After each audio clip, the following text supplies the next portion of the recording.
It was almost a decade ago when EA sort of went through a renaissance period where they created a bunch of brand new IP, including Mass Effect, Dead Space, Dragon Age and Mirror's Edge. And nearly a decade later, Mirror's Edge has been the only one yet to get a sequel.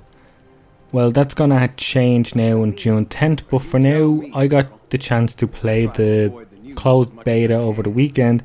And even though it's still Mirror's Edge in name and in its core gameplay it's still there, it's a very, very different game to the one that launched in 2008.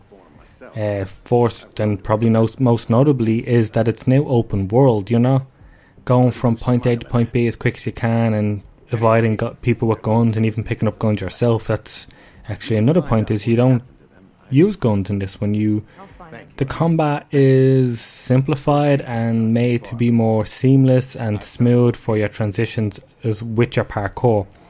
You use X sort of to do light attacks, and then Y will put your momentum into the enemy, and there's a bar at the bottom of the screen that shows your health, but it's also one that you build up as you pull off more moves that sort of works as your focus.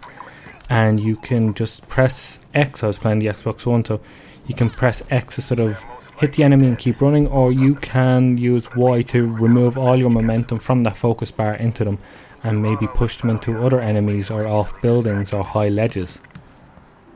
And it's fine, but I don't think they're ever going to get to a place where the combat is just enjoyable as it is, because you're playing a game that's all about moving from area to area as quick as you can using parkour moves.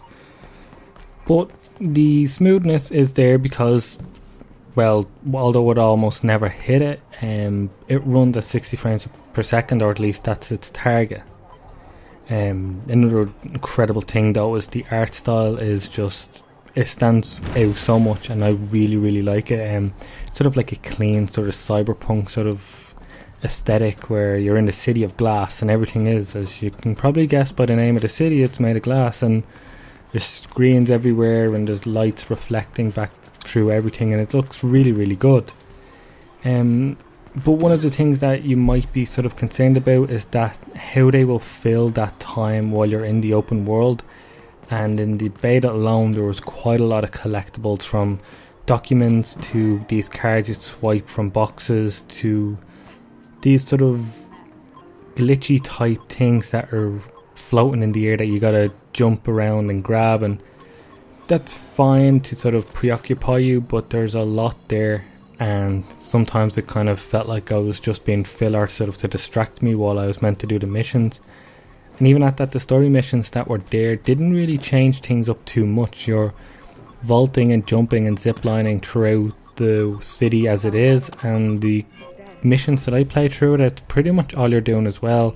They try to sort of, there's no real big set pieces that I was expecting. There was just, you gotta move from point A to point B, and you might get into an area that you don't normally get into, but it's the same sort of scenario over and over again. And that's sort of one of the bits that's sort of concerning me with its overall quality when the game launches. But at its core, it is still all about sort of using Fate's abilities to sort of get from point A to point B in as fast and as flashy as possible, and there are plenty of time trials here, even in the beta, and that's sort of feeling like this world, or city in fact, it's just a huge time trial track broken into segments. And when that happened to me near the end of my playtime after a couple of hours, it got me excited about the game again, because the more I played it, the more I started to feel concerned about it. But by the end then, it really started to click. And I guess we won't have too much longer to find out whether changing this game into an open world will actually be worth it. But I was excited, then I sort of got a bit concerned, but by the end it sort of got me excited again, and we'll see how it all comes together.